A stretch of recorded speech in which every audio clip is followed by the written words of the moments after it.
से आज अमित शाह कर रहे हैं, इसी तरह अंग्रेजों को भी गुरूर था, हम नहीं जाएंगे, हम जो चाहेंगे वो कर लेंगे, दुम दबाकर भाग गए।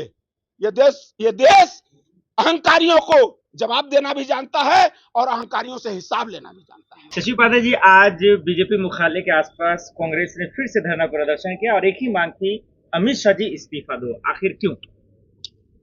देखिए, अमित शाह जी इस्तीफा दो, जो कांग्रेस के लोग धरना प्रदर्शन कर रहे हैं, ये चीज आप पूछ रहे हैं कि आखिर क्यों जी?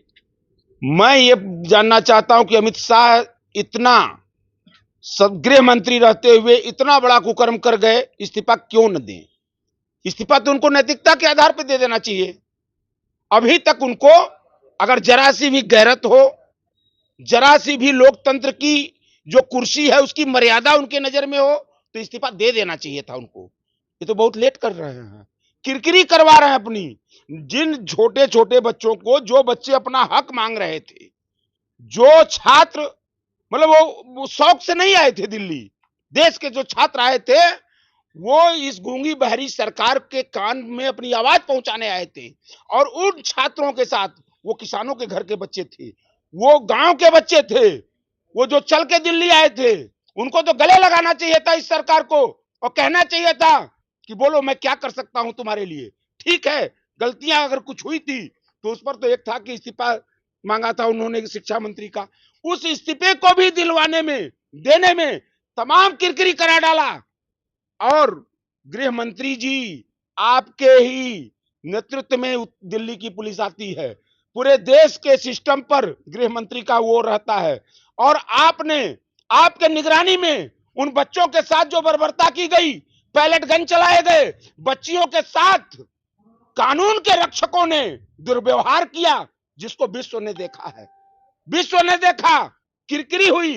लोग हंसते हैं कि भारत में कौन सी वो सरकार काम कर रही है कि जो अपने बच्चों पर, अपने छात्रों पर, अपने किसानों पर, अपने नौजवानों पर लाठियां चलवाती है। लाठियां तो छोड़िए, उन बच्चियों के ऊपर मतलब शर्म आती है वो शब्द कहने में, जिस मतलब बर्बरता का इन्होंने व्यवहार किया, वो अमित शाह के इशारे पर किया गया। सर, आपकी मांगे जायज है, लेकिन पुलिस का भी तो परिवार होता है, क्या उनके बच्चे नहीं होते? नहीं भाई, ये तो प्रश्न है, उनके बच्चे हैं कि नहीं हैं, ये तो बात का विषय है। लेकिन इस देश की सर्वोच्च कुर्सी पर जो व्यक्ति बैठा है, वो बीवी छोड़कर बैठा है, उसके न परिवार है न बच्चे हैं। सुनिए, हाँ इसीलिए कर रहा हूँ, दिल्ली पुलिस पे हमला हुआ, वो कौन किया? नहीं, दिल्ली पुलिस पे नहीं, हमला कौन किया, ये प्रश्न है, जांच का विषय है।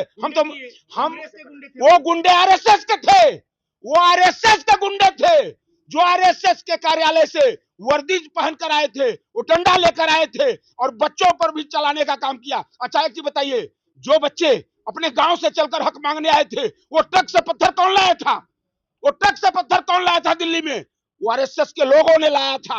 आरएसएस के लोगों ने गुंडागर्दी भी किया, ऊपर से बच्चों को बदनाम करने का काम किया। जब सामने आया इनका वास्तविक चरित्र, जब देश ने देखा इनका वास्तविक चरित्र, तो आप बिलबिलाहट किस बात की? राजनीति किस नहीं, अरे अच्छा, राजनीति हो रही है, सच्चाई, अगर सच्चाई के लिए लड़ना राजनीति है तो मान को चलो राजनीति हो रही है। घिनौनापन है ये राजनीति। बीजेपी के कहने से देश नहीं चलेगा, देश कानून और संविधान से चलेगा, देश नियमावली से चलेगा। देश बीजेपी के कहने से या आरएसएस के कहने से देश नहीं चलेगा।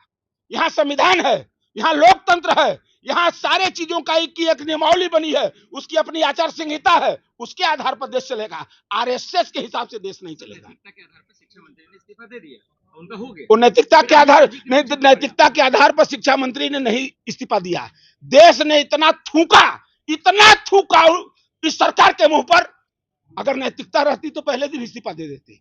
अगर जिस नैतिकता शब्द की आप बात कर रहे हो, तो पहले इतना देश ने थूका, देश के मतलब नौजवानों ने थूका, देश के किसानों ने थूका, देश के गांव के मजदूरों ने थूका, ऐसे नहीं इस्तीफा दिया। इतनी किरकिरी कराकर इस्तीफा दिया जाता है। शर्म आना चाहिए आपको, मोदी जी को गाली सुनवाते हैं। देखिए नहीं, शर्म तो मतलब इस गोदी मीडिया को आना चाहिए और शर्म सरकार को आना चाहिए। हमको शर्म आना चाहिए। हाँ, हमको शर्म आती है, सही आपने कहा कि शर्म मुझे आती है। शर्म आती है जब सरकार ब्रिटानिया हुकूमत से भी ज्यादा बर्बरता हमारे बच्चों के ऊपर करती है। शर्म आती है उस सरकार के ऊपर, शर्म आती है उस गृह मंत्री के ऊपर, जब बच्चियों को नोचने का काम यहाँ करते हैं लोग। यही दिल्ली में, जिस दिल्ली में हक मांगने हमारी सरकार, हमारे बच्चे आते हैं, वहां पर उन बच्चों और बच्चियों के साथ दुर्व्यवहार करते हैं, पैलेट गन चलाते हैं, आंख में गोली लगती है। कौन देगा उसका जवाब? अगर गृह मंत्री नहीं देगा तो किससे मांगने जाएं? हम अमेरिका चलें, इंग्लैंड चले मांगने? अरे बेशर्मो, जो सत्ता में बैठे बेशर्म हैं, अभी तो चेतो, ये देश में कानून है, कानून का राज चलने दो। ये तुम्हारे बाप की बपौती है, जाकिर देश नहीं है। गलत किया, जिसने AK-47 चलाया या गोली चलाई उनको सस्पेंड कर दिया गया। कौन कौन चलाया? एक्शन हुआ नहीं, कौन चलाया? अरे जो पुलिस ने चलाया। अरे अमित शाह ने चलाया है, अमित शाह ने चलवाया है। सीधे सीधे आप बात करिए। अगर राजनीति की बात कर रहे हैं आप, हमको तो कह रहे हैं कि राजनीति मतलब कांग्रेस राजनीति कर रही है, तो राजनीति के ही अंतर्गत कानून काम करता है। इतने कठोर दिल नहीं, राजनीति के अंतर्गत ही कानून काम करता है। हमको मत बताइए, मैं वकील हूँ, मैं अधिवक्ता हूँ, हमको मत बताइए। इस देश का कानून, इस देश का कानून मंत्री भी जो बनता है, इस देश का जन जो वो अमित शाह जी को बदनाम कर रहे हैं। अमित शाह तो हम क्या बदनाम कर रहे हैं? पूरा देश आप दाग लगा रहे हैं एकदम। अच्छा, हमारे ऊपर तड़ीपार का लेबिल लगा है? नहीं, मेरे ऊपर तड़ीपार का लेबिल लगा है, क्यों? वो माननीय गृह मंत्री जी के ऊपर ही तड़ीपार का लेबिल लगा है। हम क्यों बदनाम करने वाले हैं? नहीं, हम कौन होते हैं? वो तो पहले से ही तड़ीपार हैं, तड़ीपार हैं। गोधरा जैसे कांड में इन महापुरुषों का, जो आज दोनों महापुरुष बैठे हुए हैं, दोनों लोग उसमें लिप्त रहे हैं। इस्तीफा नहीं देंगे, क्या करेंगे? कौन? अमित शाह जी नहीं हुआ? अरे यार, ये देश सब कुछ ऐसा ही अंग्रेजों को भी गुरूर था। जिस तरह से आज अमित शाह कर रहे हैं, इसी तरह अंग्रेजों को भी गुरूर था। हम नहीं जाएंगे, हम जो चाहेंगे वो कर लेंगे। दुम दबाकर भाग गए।